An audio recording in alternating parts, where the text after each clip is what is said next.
And now let's get to Victoria's Secret. So some enterprising hacker, I guess we can say, has come up with this tape.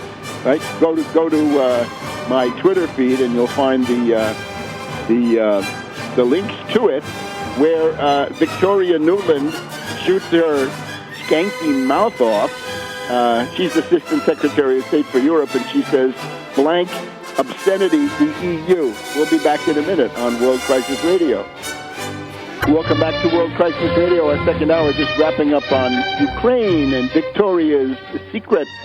This is Madame Nuland. She's, of course, married to the top neocon, Donald Kagan, one of the nasty warmonger advisors to Mitt Romney. Guaranteed, if that guy had been if Donald Kagan had been where Susan Rice is now and Romney in the White House, you'd have at least 2 wars going, so don't forget that.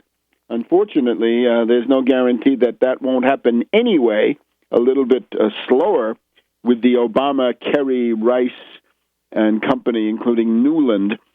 Now, Nuland, of course, says obscenity, the European Union. She is herself obscene. This is a conversation with a guy called Jeffrey Pyatt, P-Y-A-T-T, and this Jeffrey, that's Jeffrey with a G-E-O at the beginning, Anglophile family, I guess.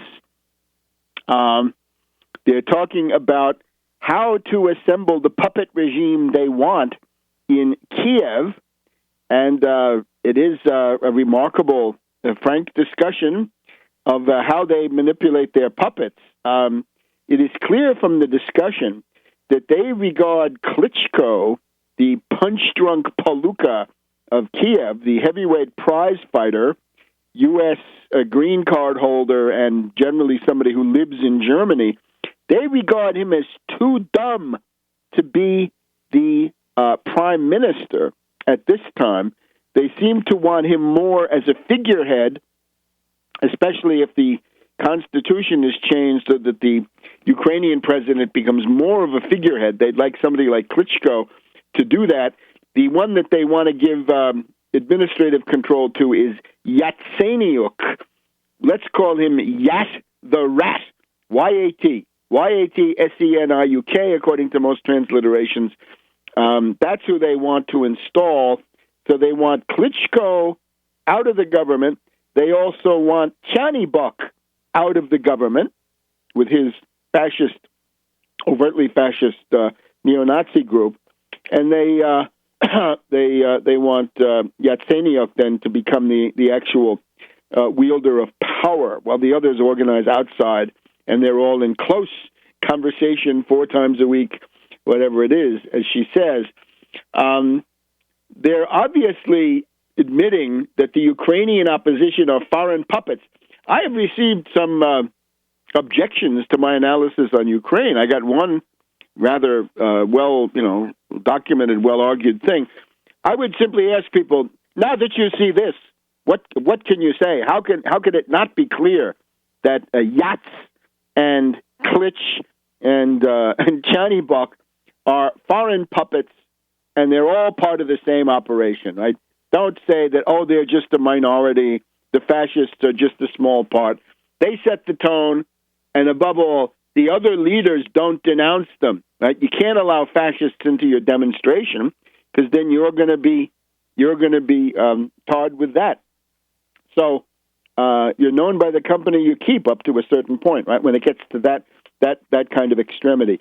So it's clear that Nuland and Pyatt regard these people as their puppets. They want Yatsenyuk in. They think Klitschko he's obviously not capable. They are foreign puppets. They have an inter-imperialist rivalry going with the European Union and Madame Ashton, right? Cathy is Baroness Ashton, this pitiful figure, right? So I've heard a report that when she had her hearing, her confirmation hearing in the European Parliament, she had to do it twice because the first time her performance was so wretched that it was some people were unsure whether she could actually do the job, and then she had to come back better prepared. She's obviously a lightweight. She's obviously a fool. So that's Madame or Baroness Ashton. So what these U.S. people are saying is that the European Union is too weak and too slow. Part of this is they wanted Europe to give a better offer. The offer that came from the European Union is wretched. No membership in the EU, no aid, only sacrifices, only losses in that side. And on the other side, $15 billion coming from Putin. So the U.S. wants the European Union to pay to keep Ukraine in the NATO sphere. And there's also this question about economic sanctions. And the smaller European Union states, other than Britain, France, and Germany, I think, are all very, very reluctant to do anything in the way of economic sanctions against the Ukraine.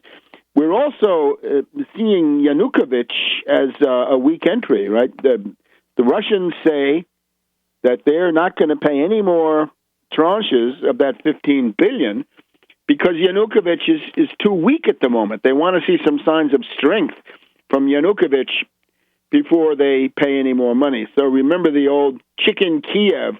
I'm afraid the chicken Kiev this time around is Yanukovych allowing these terrorists now in Ukraine to run wild. Here's a good analysis from the Voltaire Network.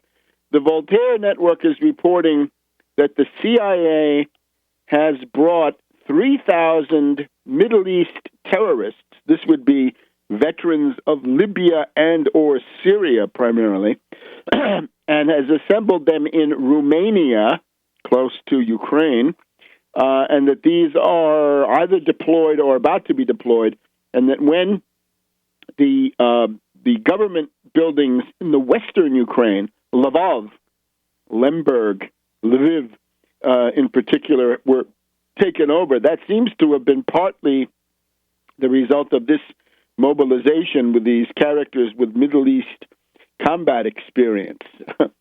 Now, concerning Victoria's Secret, once again, Barroso, the Portuguese fascist who runs the European Commission, he's whining, you can't talk about us that way. We're not weak. It's not true, right? We're full-fledged imperialists. It's sort of, an unfortunate situation.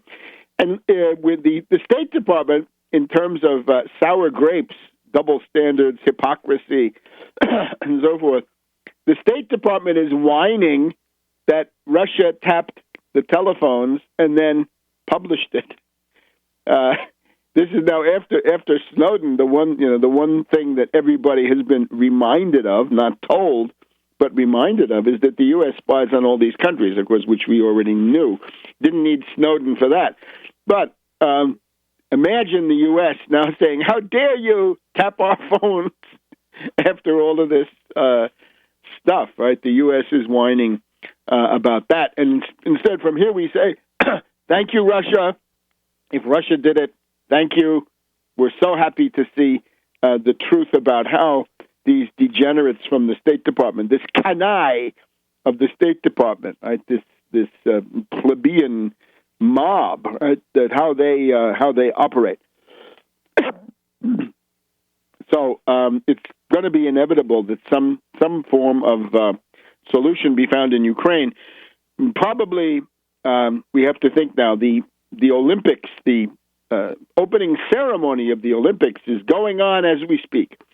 So this is Sochi, and I think the obvious conclusion is for the next 2.5, 3 weeks, it's very unlikely that any big crackdown would be launched in Ukraine or other initiatives, right? The Russian government probably focused on getting the Olympics successfully completed and everybody home and fighting off terrorism and so forth, so they're not going to stir the pot for the next 2 or 3 weeks. After that, that's when these Ukrainian hooligans might find that their act has grown old.